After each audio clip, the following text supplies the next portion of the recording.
The sound of scissors snipping echoed through the quiet living room. Sunlight spilled across the hardwood floor, glinting off strands of hair that fell like soft feathers. "Please stop," an elderly voice whispered, trembling with desperation. Clara looked up from where she sat, holding a pair of scissors. Across from her, on the couch, sat Margaret, the mother of her boyfriend Ethan, a woman with silver hair, kind eyes, and a face marked by years of worry and love. Clara's hand froze mid-air, her heart racing. Margaret wasn't angry, she was begging. "Why, Mrs. Wilson?" Clara asked softly, her voice carrying both respect and confusion. "It's just hair. It'll grow back." Tears welled in Margaret's eyes. She clasped her wrinkled hands together as though she were praying. "You don't understand. Please, just don't cut it. My son, if he sees this, he'll..."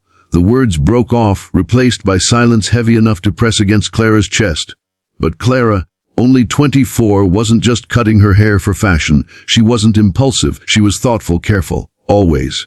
And today, she had made a decision with a purpose. She smiled gently, though her own nerves quivered. "Mrs. Wilson, I'm not cutting it for myself. I'm donating it. There's a children's hospital downtown, kids with cancer who lost their hair from treatments. They make wigs from real hair. I thought maybe mine could help a little." The room seemed to freeze. Margaret's lips parted, but no words came out. Her eyes darted to the long, silky strands of Clara's chestnut hair, now draped across the floor. For a moment, the older woman's shoulders shook as if she were holding back sobs. And then, suddenly, the front door slammed. "Mom, Clara." Ethan's voice carried down the hall. Heavy footsteps followed, growing louder until he appeared in the doorway. He stopped dead in his tracks, his eyes widened in shock. Clara's hair, her pride, her signature beauty, was gone, cut unevenly, scattered like autumn leaves. Scissors still glimmered in her trembling hand. "Clara, what are you doing?" Ethan's voice cracked, his tone caught between disbelief and fear. Margaret rose to her feet, reaching for her son. Ethan listened.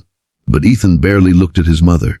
His gaze stayed locked on Clara, searching her face for an answer. Clara swallowed hard, her throat dry. I wanted to do something meaningful. Your mom told me not to. But Ethan, there are children out there fighting battles they never asked for. If a piece of me can give them even a moment of confidence, then..." She stopped when she noticed his expression shift. The shock in his eyes gave way to something deeper, something pained. Ethan's jaw tightened. He turned his head slightly, staring past Clara at nothing in particular. And then, quietly, he said, "You didn't know, did you?" The Clara frowned. "Know what?" Margaret placed a trembling hand on her son's arm. Her voice shook as she finally revealed the truth. When Ethan was 12, he had leukemia. He lost all his hair, every single strand. It broke him. He was just a boy. But the way people stared, the way kids whispered, it nearly destroyed his spirit. Her tears spilled freely now. "When I saw you cutting yours, Clara, all I could see was my little boy again, fragile, terrified, and bald. That's why I begged you to stop. Not because I don't admire your kindness, but because I couldn't bear reliving that nightmare." The room fell into silence. Clara's heart clenched. She turned to Ethan, seeing him in a new light. Not just the confident, successful young millionaire who carried himself with charm, but a man who had once fought for his life, who had once known the cruel weight of stares and whispers. She rose to her feet, her cropped hair brushing against her cheek. Slowly, she reached for his hand. "Ethan, I didn't know. I'm so sorry. But maybe that's why this matters even more. You understand how much a child might need this." For a moment, Ethan said nothing. His chest rose and fell heavily, as if he were fighting an unseen storm inside him. And then, unexpectedly, he pulled Clara into his arms. "You're right," he whispered against her shoulder. His voice cracked, thick with emotion. I never thought I'd see it again. But you, Clara, you're incredible." Margaret covered her mouth with her hand, her tears flowing freely, not from fear this time, but from awe. She looked at the young woman standing with her son, the woman who had chosen compassion over vanity, selflessness over pride. And in that moment, Margaret realized something she hadn't before. Clara wasn't just her son's girlfriend. She was the kind of person who would walk into their lives and change them forever. The next day, Ethan went with Clara to the hospital. Together, they handed over the bundle of hair to the donation center. But what moved him most wasn't just the act of giving. It was watching the children's faces when they heard that someone cared enough to think of them. One little girl, no older than 8, reached out and touched Clara's short hair. "You gave yours for me?" she asked with wide, astonished eyes. Clara knelt to her level, smiling gently. "Yes, because you deserve to feel beautiful every single day." The girl's face lit up with the brightest smile Ethan had ever seen, and in that moment he felt his past wounds begin to heal.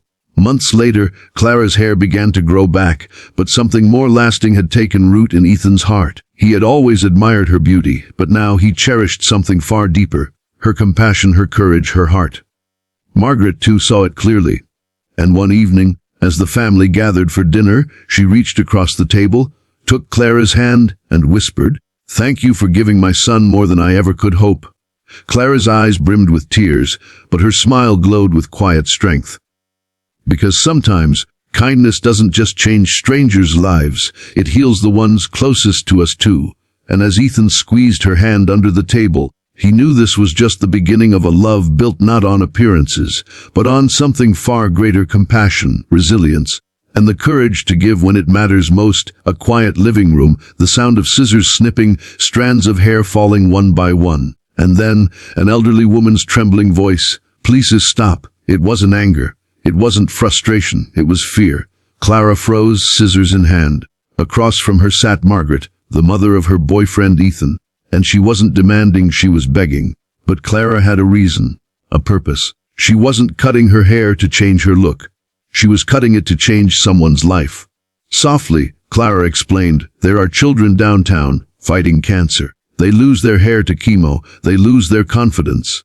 If I can give mine to make a wig for even one little girl or boy, maybe they'll smile again." And for a moment, Margaret's eyes filled with tears. She shook her head, whispering, "No, please, you don't understand. My son, if he sees this..." Just then, the door slammed. "Mom."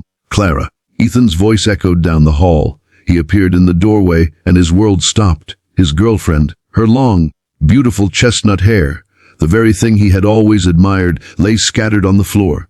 She looked up at him with short, uneven strands framing her face, scissors trembling in her hand. "Clara, what did you do?" he asked, his voice breaking. Before Clara could answer, Margaret stepped forward, whispering through her tears, "Ethan, she doesn't know." The room went still. When Ethan finally spoke, his voice was quiet, broken. "Clara, when I was 12, I had leukemia. I lost everything, my strength, my hope, my hair. The stares, the whispers, the way kids treated me, it crushed me. I thought I'd never feel normal again." He turned away, his chest rising heavily. "And now, seeing you like this, it feels like reliving it all over again." Clara's heart shattered. She hadn't known. She never imagined the man she loved, the confident, successful millionaire, had once been a fragile boy fighting for his life. Slowly, she set the scissors down, walked to him, and took his hand. "Ethan, I didn't mean to bring back pain, but maybe that's why this matters even more. Because you know how much it means. You know how a child feels when the mirror takes away their confidence. That's why I had to do this." That for a long moment, Ethan said nothing. His jaw trembled, his eyes glistened, and then, suddenly, he pulled Clara into his arms. "You're right," he whispered. "I just wasn't ready. But Clara, you're incredible." Margaret covered her face, weeping, not from sadness now, but from awe. She realized something she had been blind to lie. Clara wasn't just her son's girlfriend. She was the woman who could heal wounds even she, as a mother, could not. The next day, Ethan walked hand in hand with Clara into the children's hospital. Together they donated the bundle of hair. And then it happened. A little girl, barely 8, reached out and touched Clara's short hair. Her voice was fragile but filled with wonder. "You gave your hair for me?" Clara knelt to her level, tears brimming in her eyes, and whispered, "Yes, because you deserve to feel beautiful every single day." The child's smile lit up the entire room. Ethan's chest tightened, because in that little girl's joy he saw himself. He saw the boy he once was. And in Clara's act, he found healing he never thought possible.